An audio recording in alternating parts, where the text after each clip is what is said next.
Olá, queridos estudantes, sejam bem-vindos a mais uma aula de ciências. Essas são as nossas aulas 3 e 4 dessa semana, do dia 15 ao dia 19 de fevereiro. Eu sou a professora Maria Beatriz e nós vamos dar continuidade aos assuntos que nós vínhamos falando na aula anterior, né? Hoje vamos continuar trabalhando com a habilidade, identificar e descrever o mecanismo natural do efeito estufa e seu papel fundamental para o desenvolvimento da vida na Terra. E vamos fazer uma breve revisão dos assuntos que nós tratamos na aula anterior. Então, nós falamos sobre as características e propriedades do ar. Então, nós vimos, né, que o ar a gente pode senti-lo quando ele está em movimento, né? Ou quando nós também estamos em movimento, por exemplo, andando de bicicleta, não é isso? Ou quando ligamos o ventilador, nós sentimos o vento.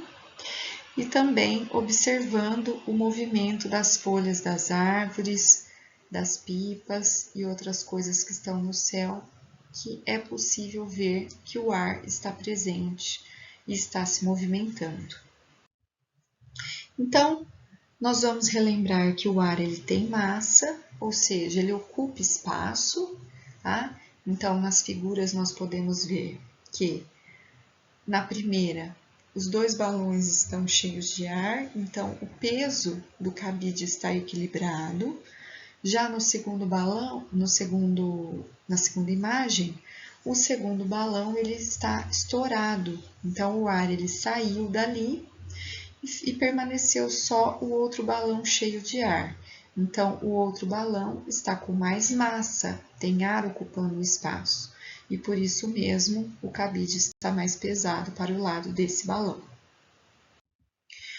Uma outra propriedade que vimos é que o ar ele ocupa espaço, então no experimento, se nós colocarmos um copo com ar dentro de uma vasilha com água, nós vamos perceber que esse copo ele não se enche quando nós colocamos, não se enche com água, porque ele já contém ar dentro dele, ocupando espaço, tá? O seu volume está ocupado com ar. Ao contrário, na segunda imagem, se nós virarmos, né, inclinarmos o copo e deixar a água entrar, esse ar ele vai sair, ele pode fazer aquelas borbulhinhas, né, na água, demonstrando que o ar está escapando por ali, que ele está saindo e que ele estava presente. Uma outra propriedade que vimos é que o ar oferece resistência ao movimento, então, sempre que tiver alguma coisa em contato com o ar, né, diminuindo a velocidade, é devido à resistência que esse ar está exercendo, tá? Então, o exemplo que a gente tem é justamente do paraquedista, né? Que ele está descendo numa velocidade e quando ele abre o seu paraquedas, né? Que o próprio nome já diz, paraquedas, o ar, né? Juntamente com esse instrumento, que é o paraquedas, acabam reduzindo a velocidade da queda. Então, ele abre e o ar provoca essa resistência. Outra propriedade que vimos é que o ar exerce pressão sobre as nossas cabeças.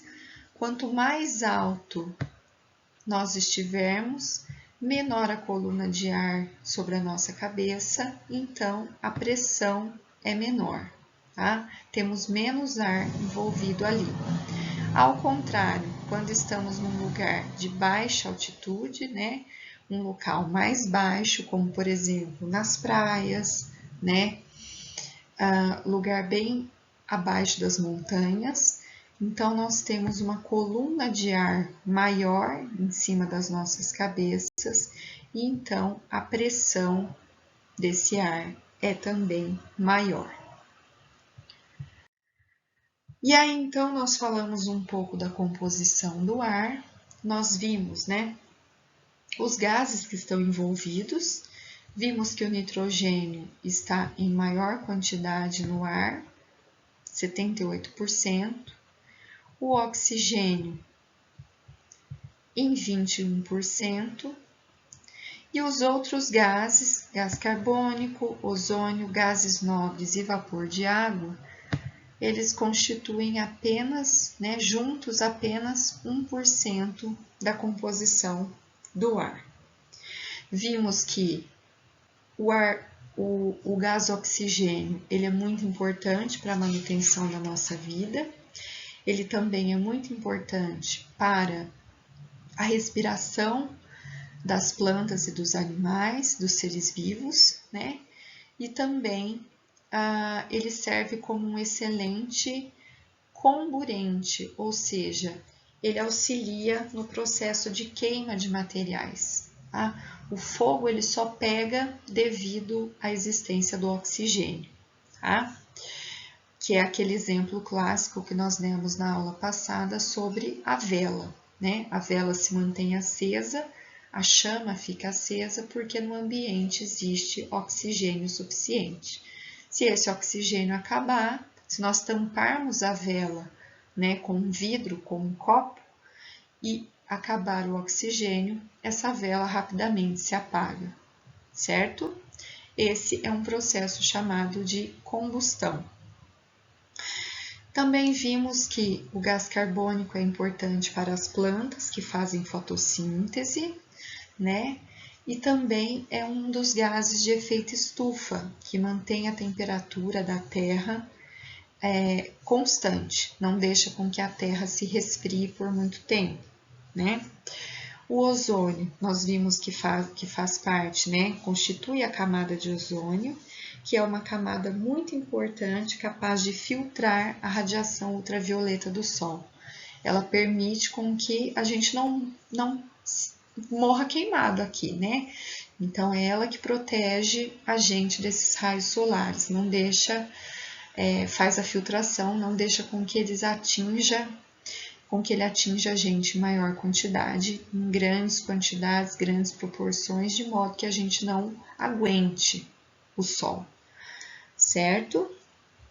Vimos também que o vapor de água é muito importante, é devido à quantidade de vapor de água no ar que nós medimos, a umidade relativa do ar, tão importante para definir as questões climáticas, E também para ajudar na manutenção da nossa saúde.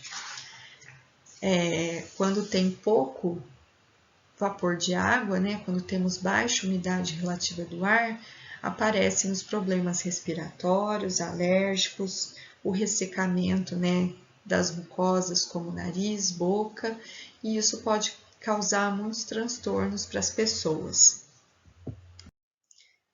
Bom, então, eu solicitei uma atividade para vocês na aula passada e agora nós vamos fazer a correção dessa atividade. Tá? Passei para vocês 3 questões. A primeira diz assim: qual é a propriedade do ar que faz um pneu ficar estufado depois de calibrado? Então, nós podemos dizer que a propriedade que faz com que um pneu fique estufado é que esse ar ele tem volume e ele ocupa espaço, Então, a propriedade é que o ar ocupa espaço. Ele vai ocupar todo o espaço do pneu, E o pneu vai ficar estufado e capaz de rodar da maneira que deve ser. Tudo bem? Então, eu coloquei uma imagem para a segunda questão. Então, eu coloquei: existem diversos tipos de carros feitos com materiais, desenhos e finalidades diferentes. Pensando nisso, observe as fotografias a seguir. Então, o que nós vemos na fotografia? Um carro comum, igual esses que nós temos, e um carro de corrida de Fórmula 1.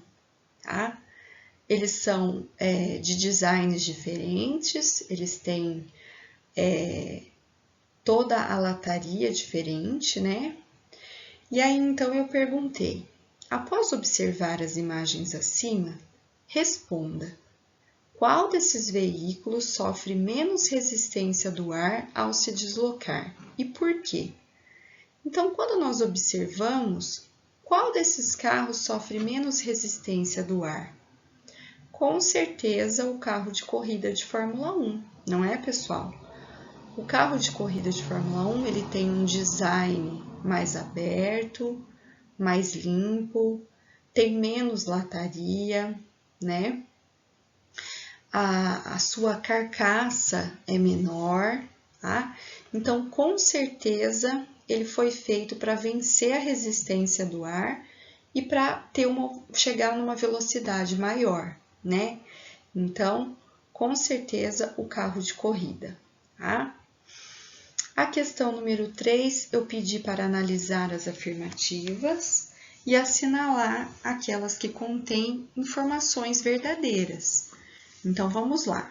A primeira delas diz: o gás oxigênio é o gás mais abundante do ar. Não é verdade, né, pessoal? Não está correto.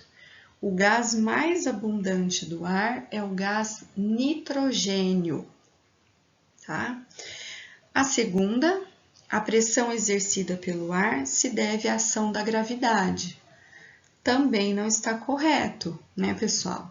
Nós vimos que a pressão que o ar exerce é devido à quantidade de ar em cima das nossas cabeças, né? Então, nós vimos que se você estiver num lugar mais alto, né, como por exemplo, o pico de uma montanha, a coluna de ar que vai estar em cima da sua cabeça, ela é bem menor do que se você estivesse numa praia, por exemplo, que você está abaixo da serra, né?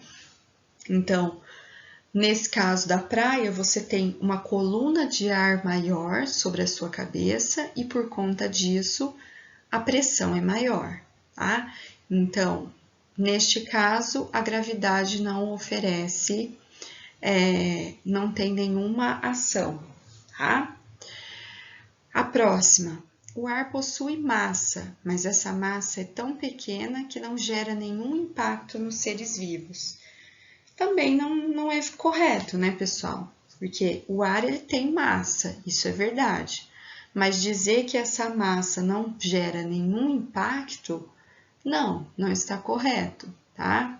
Os ventos estão aí para provar que pode sim gerar impacto nos seres vivos, tá? A próxima. Alguns gases podem conferir certo odor ao ar. Nesse caso, o ar pode estar poluído. É verdadeira, né, pessoal? Isso é correto. Então, os gases, alguns deles podem causar um cheiro diferente no ar. Sabemos que o ar não possui cheiro, mas quando isso acontece, nós podemos dizer que esse ar pode estar poluído sim, tá?